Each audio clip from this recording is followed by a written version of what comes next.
hacemos nosotros? Esa es como, digamos, la colaboración o el interrelacionamiento de ISA con el ejército y con el cliente. Esa es la parte que coordinamos hacia allá. Pero hacia adentro de ISA, ¿qué es lo que nosotros tenemos que hacer? Nosotros tenemos que hacer identificar las torres, preparar el personal y los equipos, ver cuántas torres son y ver cuánta gente necesitamos, porque esto es de alto, digamos, usted para parar una torre puede necesitar entre 40 y 50 obreros.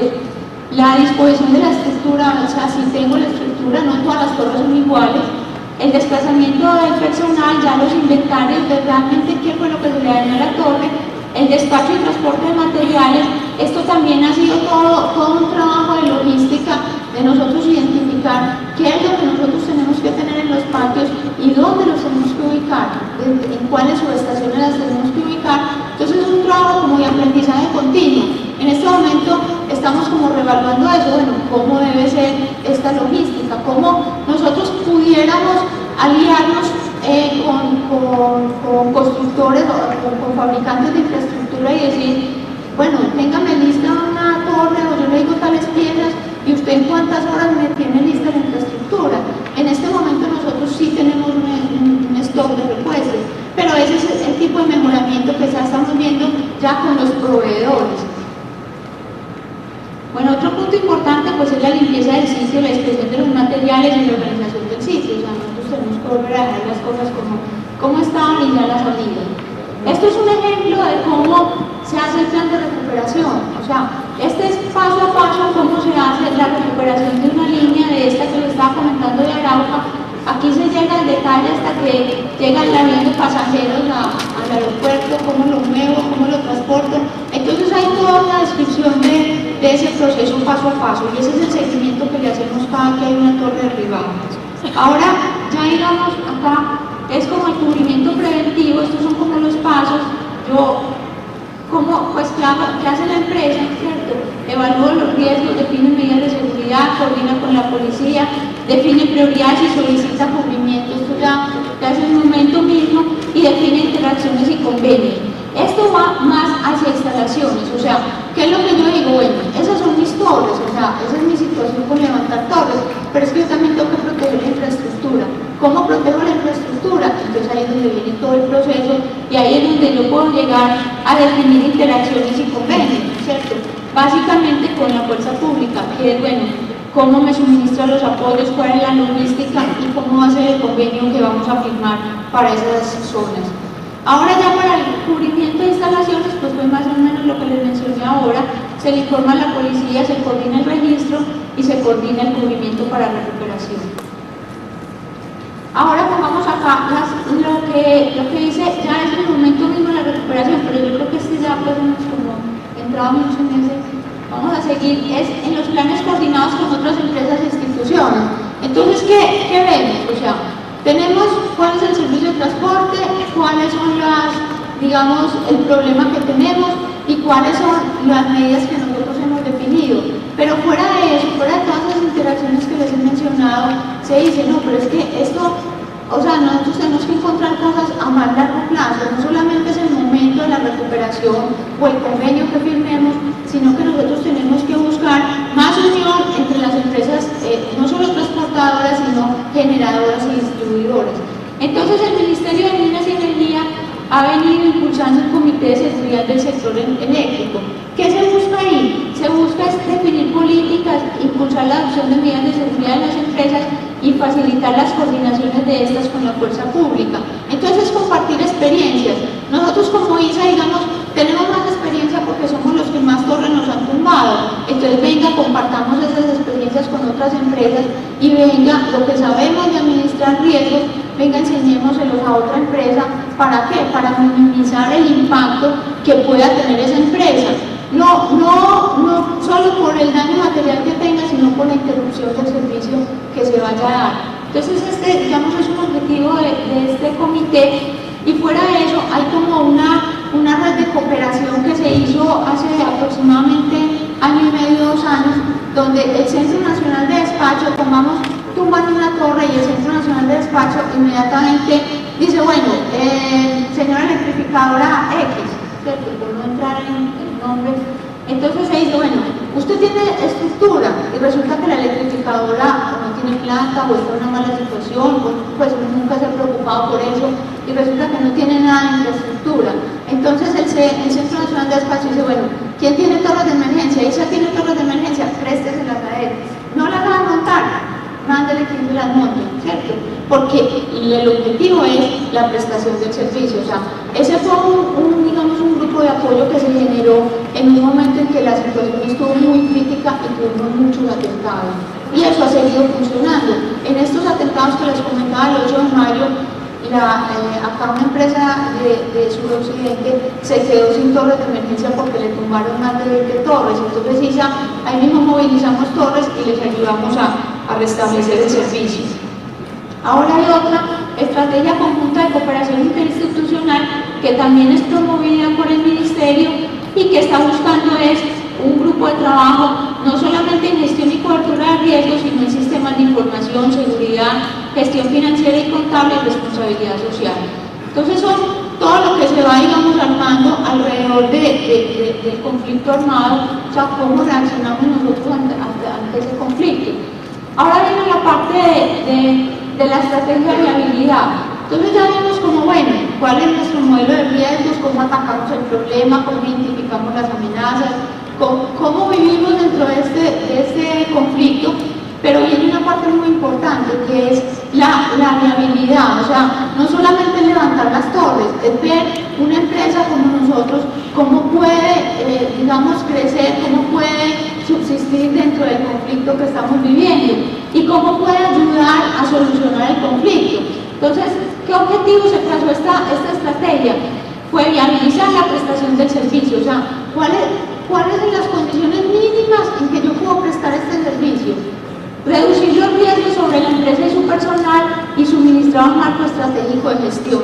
Eso fue los objetivos de la estrategia.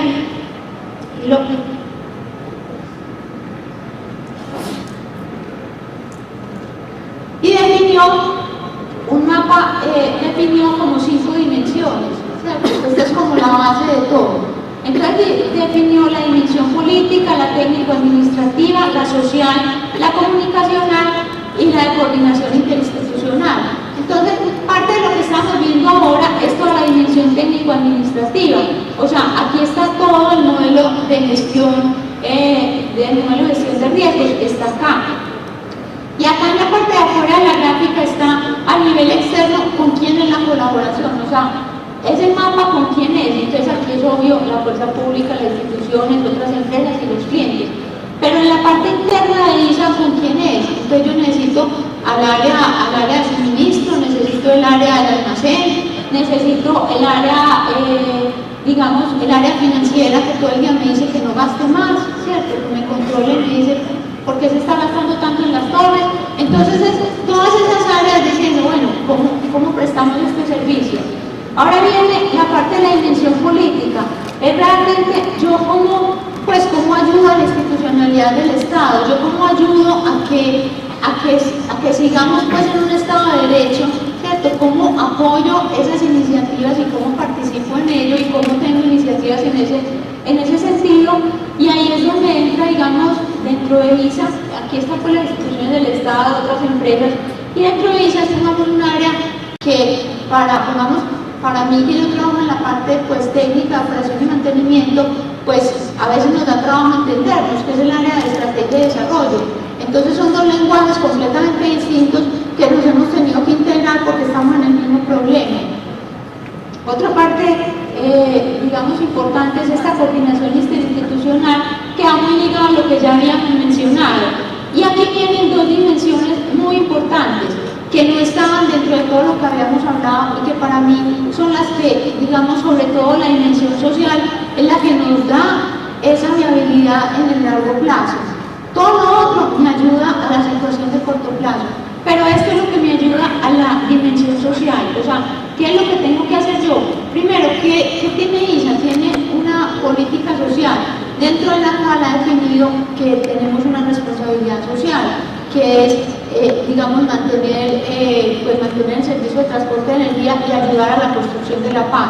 Esa es la responsabilidad social que nosotros nos hemos definido, y aquí es donde nosotros, digamos, fuera de todas las otras estrategias estrategia nosotros tenemos que decir, tenemos que tener una inversión social, tenemos que participar con las comunidades, y así tenemos un programa que es con los grupos de desarrollo y paz que hay en casi todas las regiones, por decir algunos, Colpepaz, Prodepaz, Consornoque en el oriente, los Montes de María, o sea, con todos estos nosotros participamos en ¿qué? En buscarle salidas como a las situaciones de conflicto en la zona, salidas de largo plazo.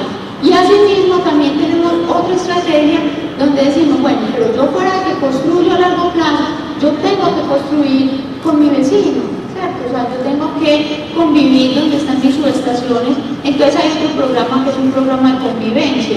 ¿Y eso con quién lo hago? Cerca a mis zonas de influencia de mis subestaciones. Ahí yo estoy buscando construir mi viabilidad. Y esto lo hacemos a nivel pues, externo con las comunidades, las entidades del Estado, contratistas y con estas corporaciones de paz. Y en la parte, digamos, interior de ISA, lo hacemos con el área que construye, porque muchos de esos programas son electrificación rural, y con el área que les mencionaba ahora, la estrategia de desarrollo. Con ellos nos definimos cómo deben ser los programas. Y por último, la dimensión comunicacional, que es la parte pues, de los medios de comunicación, que es, bueno, cómo damos la información, cómo mostramos que pues, la realidad, sin no llegar a la realidad, pero sin crear una señal de alerta, de alarma, porque esto es un servicio público que nos afecta a todos.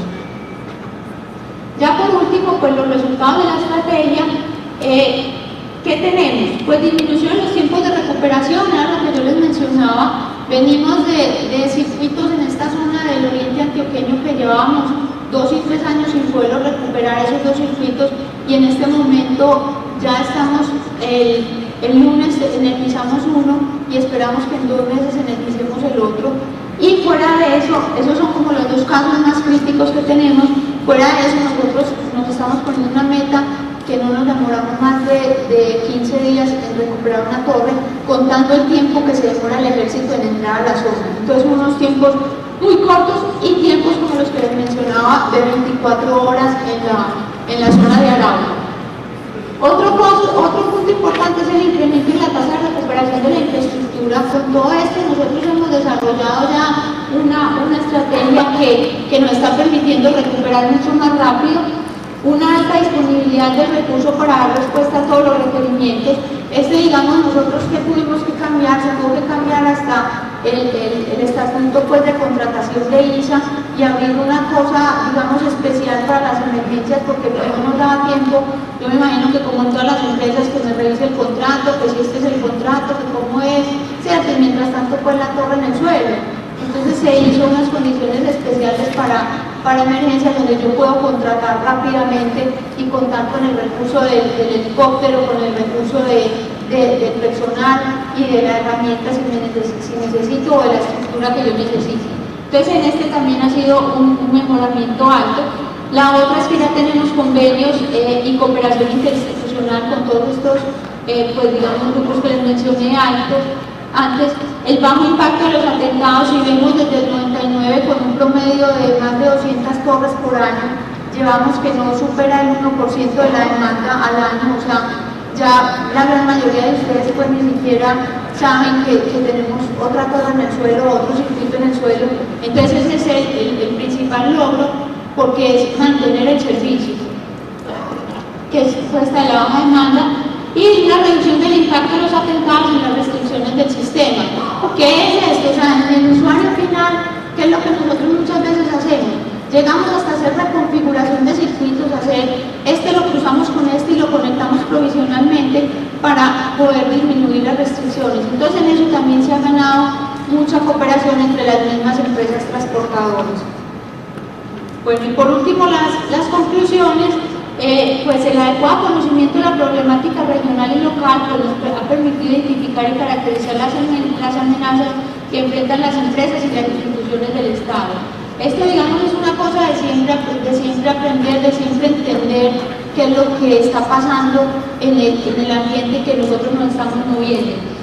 La infraestructura está altamente expuesta debido a la importancia estratégica para la economía y la seguridad del país. Definitivamente, como les decía al principio, conflicto, este es el punto, digamos, por el cual ellos buscan, los grupos armados buscan desestabilizar al Estado ante cualquier decisión, ante cualquier circunstancia. Este es el punto como de vulnerabilidad que ellos han encontrado. Pues aquí, digamos, yo pienso que las más importantes es que las amenazas derivadas del conflicto ha sido fundamental el trabajo en equipo y la colaboración entre las instituciones del Estado y las empresas. Esto nos ha permitido pues viabilizar la gestión y fortalecer el Estado de Derecho. ¿Y nosotros qué pensamos? Que ISA ha logrado reducir su vulnerabilidad gracias al diseño y aplicación de este modelo y a la estrategia de cómo prestar el servicio en medio del conflicto armado. Sin embargo, yo sí pienso, y quiero pues resaltar este punto, que así nosotros hasta este momento hemos tenido unos buenos resultados, a pesar del gran número de torres que nos han derribado. Esto es una amenaza que siempre vamos a tener y que, pues si en un momento dado es un desborde de torres, pues seguramente pues vamos a tener energía no servida. Entonces, así el resultado sea bueno, es una cosa que hay que trabajarla continuamente y que en cualquier momento se puede llegar a una situación muy crítica. Aquí es pues lo que, a pesar de este gran número de torres derribadas, pues la demanda no atendida ha sido inferior al 1% anual. Y por último, la última conclusión pues es el compromiso de INSA es cumplir la Constitución y la ley, prestar un servicio con calidad, ganar legitimidad, construir el desarrollo sostenible del país y aportar a la construcción de la paz de Colombia. Muchas gracias. De América del Norte.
en cada nación para liberarse de un eventual lastre andino. En otros ámbitos se sostiene que se trata de un esquema construido entre naciones cada vez más empobrecidas, cuyos niveles de intercambio constituyen un porcentaje demasiado bajo como proporción del comercio externo global que tienen esos países, y que como si fuera poco, el potencial de ese intercambio ya muestra síntomas evidentes de agotamiento. En ese escenario, sin duda estimulado por las dificultades recientes del comercio intracomunitario, algunos observadores e incluso algunos funcionarios de nuestros países se han pronunciado sobre un visible desgaste del proceso de integración. Han sugerido, por lo tanto, la posibilidad de desmontar los acuerdos comunitarios para producir su adición a lo que ellos califican como esquemas más avanzados de integración bilateral, regional o hemisférica, que por cierto insisten en ver incompatibles con la comunidad andina. Tengo la impresión, insisto, que la mayoría de estas críticas o percepciones se fundamentan en lugares comunes que se refieren a una imagen de la integración que ya reposa en el pasado. En la Secretaría General de la Comunidad Andina estamos plenamente convencidos que la integración ya no es hoy lo que fue hace 34 años. Superado el periodo en el cual los países creían que era mejor un esquema de protección a ultranza del mercado ampliado, en 1989 los presidentes acordaron en la cumbre de Galápagos adoptar un modelo de regionalismo abierto que habría de traer enormes beneficios para la profundización de la integración y la mayor apertura frente a terceros países. Era el inicio de una nueva fase de la globalización en la cual la integración pasó a una etapa profunda, productiva y dinámica. Hoy nos encontramos en el periodo que podríamos llamar del post-consenso de Washington y estamos en la obligación, por supuesto, de adaptarnos a nuevas realidades con un enfoque diferente, más multidimensional, con una agenda más amplia en temas. Ya no somos pues un proyecto cerrado, porque desde hace rato los presidentes han definido la comunidad andina como plataforma para una inserción competitiva en la economía global. Resulta por ello evidente que los resultados alcanzados en los últimos 13 años, así como el potencial aún vigente del proceso de integración, distan mucho de las ideas preconcebidas que se han fijado en las mentes hasta de nuestros más agudos observadores. Y así lo revelan las cifras y las realidades que solo en perspectiva es posible ponderar adecuadamente. Como ustedes pueden apreciar en este gráfico, la opción por un regionalismo abierto hizo posible que el comercio intraandino se multiplicara por 4 entre 1990 y 2001, sin que esto impidiera el comercio con terceros,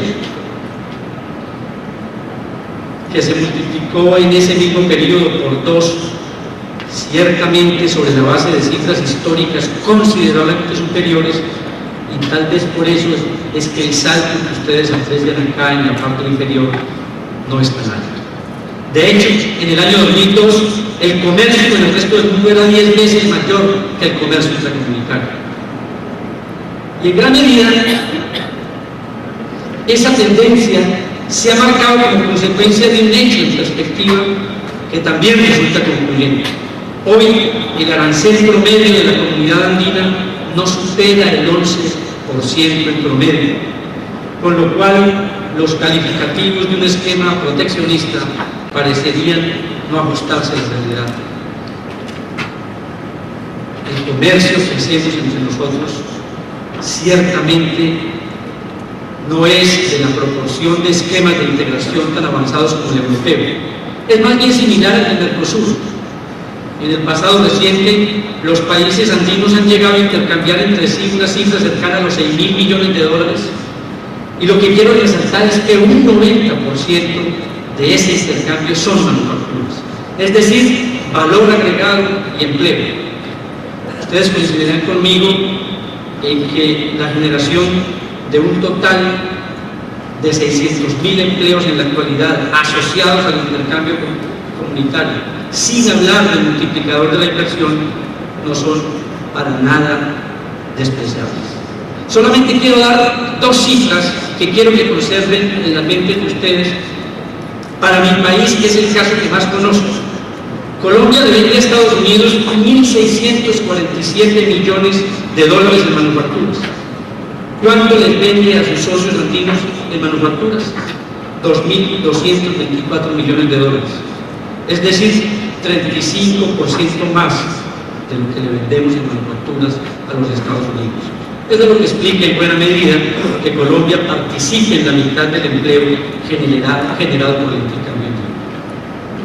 Debo reconocer, sin embargo, que la reducción en los flujos de comercio intracomunitario, especialmente entre Colombia y Venezuela, como consecuencia de los hechos recientes que todos conocemos, aunque también del resurgimiento de barreras e incumplimientos entre los países que afectan gravemente la cadena logística, han perturbado el ambiente de confianza y de integración. Pero al mismo tiempo existen evidencias concretas de que la historia del proceso no concluye aquí. Según un estudio del Centro de Comercio Internacional que contó con el aval de la Organización Mundial del Comercio, existe la posibilidad real de que nuestro comercio intracomunitario crezca en un 50% durante los próximos años hasta alcanzar los 9.000 millones de dólares si avanzamos con voluntad y sin incumplimientos hacia el mercado común en sectores clave en la cadena logística de nuestros países, como lo que ustedes pueden apreciar en la parte inferior de la pantalla.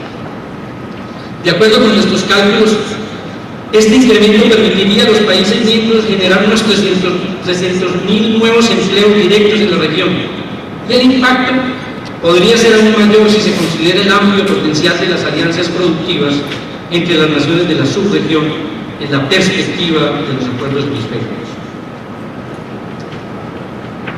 Esta ausencia de perspectiva en las críticas que se han hecho al proceso, probablemente originadas también en la falta de alineamiento estratégico de nuestros países en torno a qué es lo que finalmente quieren de la integración, es lo que ha hecho difícil que ponderemos adecuadamente nuestras fortalezas y oportunidades después de 34 años, que son muchas: 120 millones de habitantes y un Producto Interno Bruto de 300.000 millones, 33 años de experiencia en un sistema andino de instituciones y de normatividad jurídica que a veces es más bien reconocido fuera que adentro de nosotros, un patrimonio común construido que va desde la zona de libre comercio que funciona desde el año 93 para 4 países, la construcción reciente de un arancel externo común que aún con sus imperfecciones permite fijar referentes de negociaciones con terceros y un régimen de propiedad intelectual que podría ser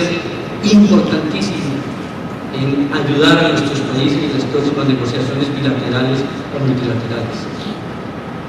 Podríamos hablar, por ejemplo, de lo que ha sido el ACTA y el ARTEA, es decir, aquellos instrumentos que Estados Unidos les entregó a 4 países andinos por su compromiso en la lucha contra las drogas, y por supuesto el SGP europeo, con todas las dificultades que pueda tener en la actualidad. Pero también esta perspectiva, este esfuerzo que hemos hecho de hacer y de recuperar la perspectiva, también nos permite con todo realismo identificar las debilidades y amenazas que presencia el proyecto integrador. Cierto, corremos un gran riesgo de irrelevancia si no adoptamos las estrategias de inserción internacional que los países acuerden como las más adecuadas. Las divergencias entre las políticas y los modelos de desarrollo de los gobiernos pueden explicar en gran medida la encrucijada por la cual atravesamos hoy. Las tendencias hacia el bilateralismo necesariamente plantean desafíos de gran magnitud a la normatividad andina. El narcotráfico y el terrorismo, qué duda cabe, se convierten en factores muy fuertes de desestabilización regional. ¿Qué decir de la inestabilidad política y económica en algunos de nuestros países, que ha convertido en escenario propicio la fragmentación de intereses nacionales, que por supuesto dificultan los consensos nacionales en torno a la importancia de la integración, por ejemplo? Y sin duda, las tendencias recientes del comercio comunitario, que son muy preocupantes para nuestros empresarios. En este contexto, quiero en esta parte final compartir con ustedes algunas reflexiones. La opción por el regionalismo abierto al que he hecho referencia es la que ha permitido a los países avanzar en plataformas múltiples y convergentes, en un ejercicio permanente de acuerdos bilaterales o comunitarios que en poco tiempo terminarán por hacer irrelevante los debates sobre diferencias que ya son de decimales en el arancel, o en torno a incumplimientos entre los países miembros que por momentos son los únicos que se reflejan ante la opinión pública. El debate a fondo, el que hemos invitado a hacer a los países desde la Secretaría General, así sigue siendo en torno a cuál es la mejor opción de iniciación internacional frente al riesgo inminente ya señalado de caer efectivamente en la irrelevancia. En esta perspectiva, los países tenemos entre nosotros varias opciones o modelos. Seguimos la locomotora del norte, como en los casos de México y Centroamérica. Adoptamos una vía bilateral de las negociaciones, como lo ha hecho Chile con algún pragmatismo en el pasado reciente. Conformamos un sólido espacio sudamericano que no solo incluye comercio y al cual ha invitado Brasil semanas atrás, o apostarle a un esquema multilateral